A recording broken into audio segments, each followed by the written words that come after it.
Good morning. I'm Iliana. I come from Greece. I'm Vasilis and I come too from Greece. I'm Simone. I'm from Italy, and we are in front of this beautiful monastery to ask some questions to our German friends. I am Floria. And I'm Fanny. When was Maulbronn Monastery first founded, and how long did it take until it came to its present form? So Maulbronn Monastery was first founded between the ages 1138 and 1147. And the first place they wanted to build the monastery, there was no water, so they had to mislay the place.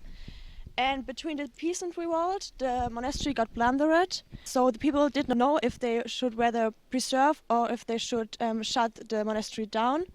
But thankfully, Jacqueline Rohrbach, he was able to convince the people to preserve the monastery. As far as I know, there is an interesting story about how the location was chosen and how it gave the name to the monastery. Do you want to tell us some more? Yes, there are different types of stories. One tells that the knight Walter von Lomersheim loaded up a bag to a mule and just let the animal go. He wanted to build a monastery while the mule will stop. And that's the reason why this village is called Maulbronn, because in German, mule is called Maultier. What is the function of the monastery buildings today? Besides the school, there is a town hall and other administrative offices like the police department. And there are also some restaurants because of the tourism from all over the world. Which architectural styles coexist in the Maulbronn complex? The Paradise Hall and the South Wing and the dining room from the monks are in a late Romanesque and early Gothic style. That's really unique here. Are there any interesting facts linked to the story of the monastery through the different ages? Of course, there are a lot of interesting facts about the monastery, and one of the facts is that there was an alchemist named Faustus, and the legend is telling that he was able to produce gold for one of the monks. Another interesting fact is that the monastery is the best preserved monastery complex north of the Alps. That's why it's in the UNESCO. And another interesting fact is that the Maulbronn Monastery is representing our state Baden-Württemberg on the German euro coins. How the water system was created, and does it still work today? So the water system was created to operate their mills and to get rid of their wastewater and their garbage they had in their monastery. And they also created about 20 lakes around the monastery complex, water reservoirs and as fish ponds. And the water system is still preserved, but they have to protect and tend it very carefully so it can work until nowadays. Is Maulbronn Monastery nowadays a Catholic or a Protestant institution? And is there still a school in it? It's a Protestant institution and there is still a boarding school and some seminaries in it. But it's a really harsh and strict school, so you have to be a really good student. And in the 16th century, Herzog Christoph von Württemberg spent some money to support the school. We know that some of its students became famous scientists, writers, etc. Could you please tell us some names or other details about them?